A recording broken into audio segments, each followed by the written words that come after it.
They don't win by being louder than you. They win by making you question your own voice.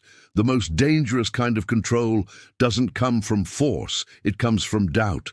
You start second-guessing what you felt, what you saw, what you remember.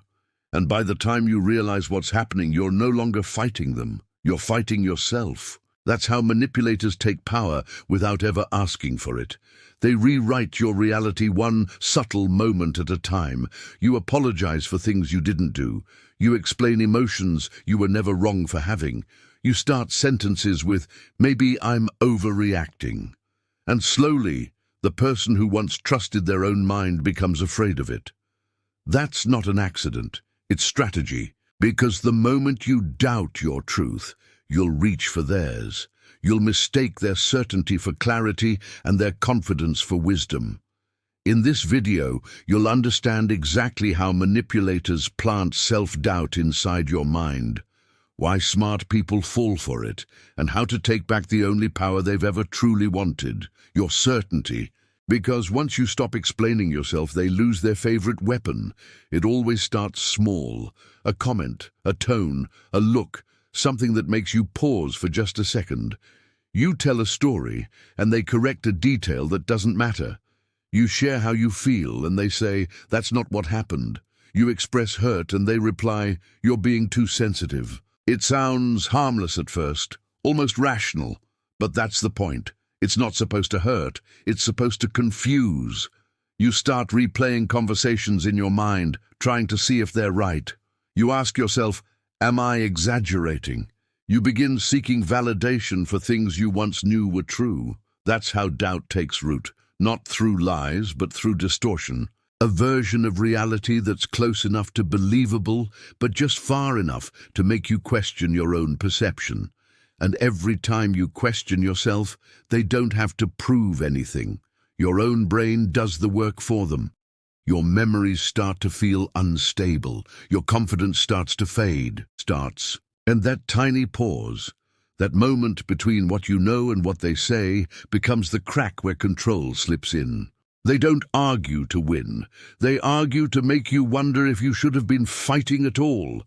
Manipulators don't need to lie to you. They just need to make you unsure of what's real. This is where gaslighting begins, not with denial, but with redefinition.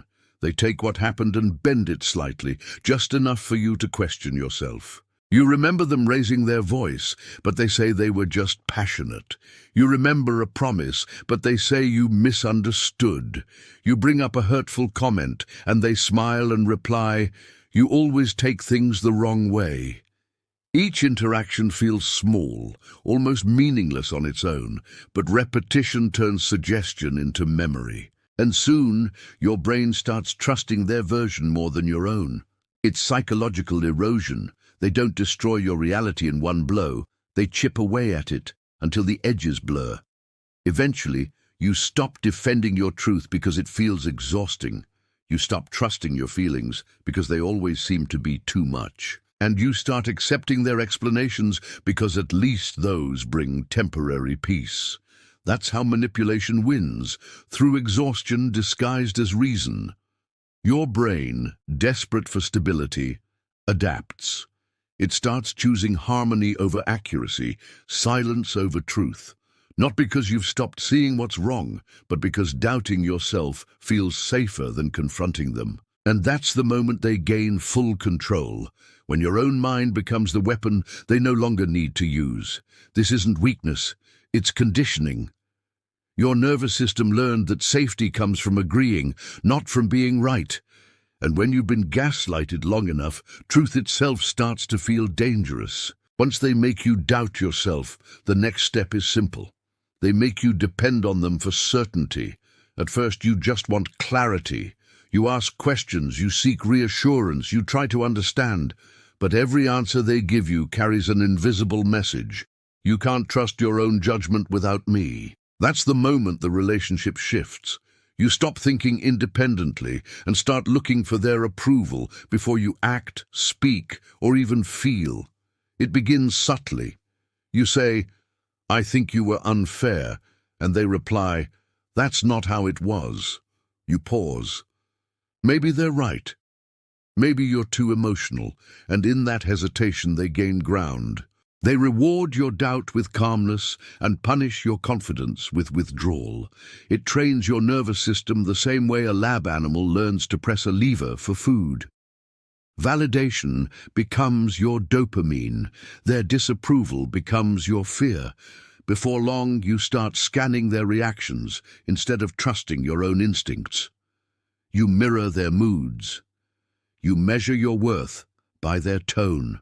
Your inner voice goes silent, replaced by the sound of their approval or disappointment. That's when control becomes invisible, because it no longer feels like obedience, it feels like connection. But connection built on doubt isn't intimacy, it's dependency. And the cruelest part is that you don't even see it happening. You just wake up one day realizing you can't remember who you were before you started asking them who you should be. At some point, they don't need to manipulate you anymore. You start doing it for them. The training is complete when their voice becomes your inner dialogue, when every decision you make passes through an invisible filter that asks, "What if I'm wrong?" You start replaying conversations long after they end, analyzing every word you said, every expression you made, wondering if you sounded crazy, dramatic, selfish. You apologize for things no one remembers. You edit yourself before you speak. You hesitate before feeling anything too deeply because they've taught you that emotion means instability. That's the power of doubt. It doesn't silence you. It makes you silence yourself, and soon the truth no longer matters. What matters is avoiding conflict, avoiding rejection, avoiding the unbearable feeling of being wrong. That's how control hides, not in their words, but in your hesitation, not in their anger, but in your fear of setting them off. You start to confuse anxiety with intuition.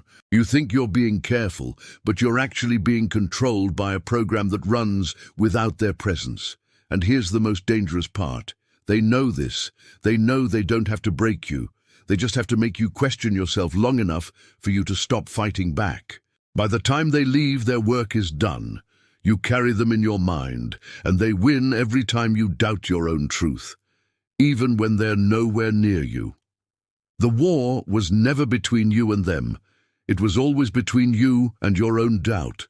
That's how manipulators win, not by overpowering you, but by making you question the very instincts that were meant to protect you. Once you start believing that your memory can't be trusted, that your feelings are wrong, that your reactions are too much, they don't need to control you anymore. You'll do it yourself. But awareness breaks the spell. The moment you notice the pattern, the game ends, because doubt can't survive inside clarity. Start small. When you hear that inner voice asking, "Am I overreacting?" answer it gently, "No, I'm remembering." Your emotions are not evidence of weakness. They're signals of truth. The unease you feel is not confusion, it's recognition. The exhaustion is not madness, it's your mind trying to return to itself. Once you learn to trust what your body and intuition already know, the illusion of control collapses. They only win when you keep seeking their approval. The moment you stop needing it, they lose their grip. Because you were never the confused one. You were just surrounded by people who needed your clarity to stay hidden. Now you see through it. And once you see the game, you can't be played again. Subscribe to the channel and don't stop at this video. They're still using tricks you haven't noticed yet. The next video will show you exactly how they do it. And once you see it, you'll never see people the same way again.